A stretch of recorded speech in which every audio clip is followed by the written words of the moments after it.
ಜಾರಿ ಆಗಲಿಲ್ಲ.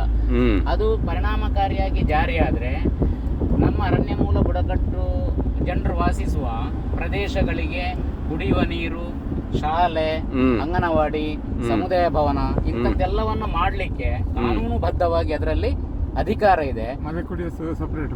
ಆದರೆ ಕಾನೂನುಬದ್ಧವಾಗಿ ಅಧಿಕಾರ ಇದ್ರೂ ಕೂಡ ಅದು ಕಾರ್ಯಗತ ಆಗಲಿಕ್ಕೆ ನಾವು ಹೋರಾಟಗಳನ್ನು ಮಾಡುವಂಥ ಒಂದು ದುರ್ದೈವ ನಮ್ಮ ಪಾಲಿಗೆ ಒದಗಿದೆ.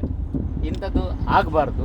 ಮತ್ತೆ ಅದರಲ್ಲಿ ನಿಮ್ಮ ಇದರಲ್ಲೇ ಕೆಲವು ಕಮ್ಯುನಿಟಿಯವರು ಮುಂದೆ ಹೋಗಿ ಅವರಿಗೆ ಬೆನಿಫಿಟ್ ಎಲ್ಲ ಕಾರ್ನರ್ ಮಾಡ್ತಾ ಇದ್ದಾರೆ.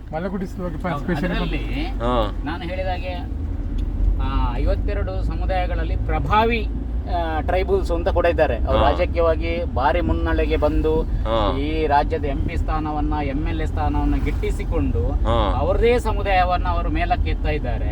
ಅದರಲ್ಲಿ ಮಲೆಕುಡಿಯ ಸಮುದಾಯ, ಕೊರಗ ಸಮುದಾಯ, ಅಸಲ್ರು, ಅಕ್ಕಿಪಿಕ್ಕಿಯವರು ಇಂಥದ್ದು ಒಂದು 12 ಸಮುದಾಯ. ಬರೀ ಅವರಿಗೆ ಎಜುಕೇಶನ್ ಇಲ್ಲ, ಅವರಿಗೆ ಧೈರ್ಯ ಕೊಡುವಂತ ವ್ಯವಸ್ಥೆ ಇಲ್ಲ, ಸರ್ಕಾರವು ಆ ಕಡೆ ವಿಶೇಷವಾದ ಗಮನವನ್ನು ಹರಿಸುವುದಿಲ್ಲ. ಹಾಗಾಗಿ ನಾವು ಮತ್ತಷ್ಟು ಮೂಲೆ ಗುಂಪಾಗ್ತಾ ಇದ್ದೇವೆ. ಅಲ್ಲೇ ಉಳಿದಿದ್ದಾಯ್ತು, ಅನ್ಯಾಯ ಕಂಟಿನ್ಯೂ ಆಗ್ತಾ ಇದೆ, ಅನ್ಯಾಯ ಮುಂದುವರಿತಾ ಇದೆ. ಆ ರೀತಿ ಆಗಬಾರ್ದು. ನಮ್ಮ ಮಲೆಕುಡಿಯ ಜನಾಂಗಕ್ಕೆ ಮತ್ತೆ ನಾನು ಹೇಳಿದಾಗೆ ಉಳಿದ 11 ಶೋಷಿತ ಜನಾಂಗಕ್ಕೆ, ಅರಣ್ಯ ಮೂಲ ಬುಡಕಟ್ಟು ಸಮುದಾಯದವರಿಗೆ ನ್ಯಾಯ ಕೊಡುವಂಥದ್ದನ್ನು ಸರ್ಕಾರ ಮಾಡಬೇಕು.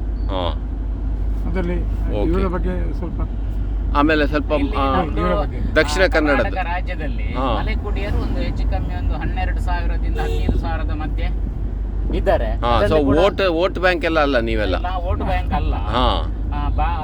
ಭಾಗಶಃ ನಾವಿರುವಂಥದ್ದು ಒಂದು 60% ನಮ್ಮ ಸಮುದಾಯ ಇರುವಂಥದ್ದು ಅರಣ್ಯದ ಗಡಿ ಭಾಗದಲ್ಲಿ ಮತ್ತೆ ಅರಣ್ಯದ ಒಳಗಡೆ. ಸ್ವಲ್ಪ ಮಂದಿ ಮಾತ್ರ ಇತ್ತೀಚೆಗೆ ಸ್ವಲ್ಪ ವಿದ್ಯಾವಂತರು ಸ್ವಲ್ಪ ಪೇಟೆಗೆ ಬಂದು ಸ್ವಲ್ಪ ಶಿಕ್ಷಣವನ್ನು ಪಡೆದು ಉದ್ಯೋಗವನ್ನು ಪಡೆದಿದ್ದಾರೆ. ಹೇಳಲಿಕ್ಕೆ ಮಾತ್ರ ಒಂದು 10% ಜನ ಡಿಗ್ರಿ ಪಡೆದವರು, ಮಾಸ್ಟರ್ ಡಿಗ್ರಿ ಪಡೆದವರು ಎಲ್ಲ ಇದ್ದಾರೆ.